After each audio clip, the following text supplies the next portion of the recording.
Repairing کا خرچہ گاڑی سے زیادہ ہو تو انشورنس کا حکم.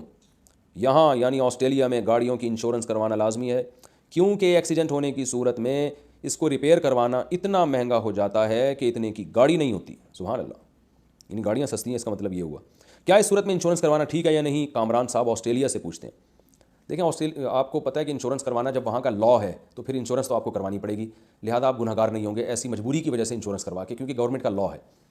رہا یہ مسئلہ کہ اگر کوئی حادثہ ہوتا ہے، ایکسیڈنٹ ہوتا ہے، تو کلیم کر کے پیسے لینا کمپنی سے، یہ جائز ہے یا نہیں، اس کو سمجھیں.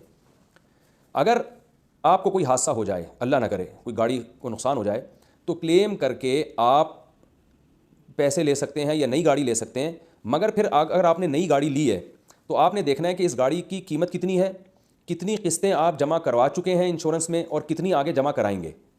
تو جتنی قسطیں آپ نے جمع کرائی ہیں یا جتنی جمع آگے فیوچر میں کرائیں گے، اس کے بقدر پروفٹ آپ کے لیے حلال ہے. چاہے اس پروفٹ یعنی اتنی رقم آپ کے لیے حلال ہے، پروفٹ تو نہیں کہنا، اتنی رقم آپ کے لیے حلال ہے. تو چاہے اس رقم کے بدلے آپ گاڑی لے لیں یا پیسے لے لیں. تو اگر آپ نے گاڑی لی ہے تو پھر مثال کے طور پر آپ نے جو قسطیں جمع کرائی ہیں آسٹریلیا میں مثال دے رہا ہوں $1,000، 1,000 تو بہت کم ہوتے ہیں، آپ نے فار ایگزامپل $5,000 آپ جمع کرا چکے ہیں، اور آپ کو پتہ ہے کہ یہ قسطیں تو میری جاتی رہیں گی کیونکہ لا ہے، قانون ہے، انشورنس میں قسطیں جمع کرانی ہے. تو اب آپ کو پتہ ہے کہ یار لم سم یہ $5,000-10,000 اور بھی جائیں گے میری جیب سے، اور گاڑی جو آپ کو ملی ہے فار ایگزامپل $5,000 کی یا $10,000 کی ملی ہے، تو 5 آپ جمع کرا چکے ہیں، 5 جمع کرائیں گے، تو کوئی پروفٹ نہیں ہوا آپ کو اس میں، لہذا یہ گاڑی آپ کے لیے حلال ہوگی.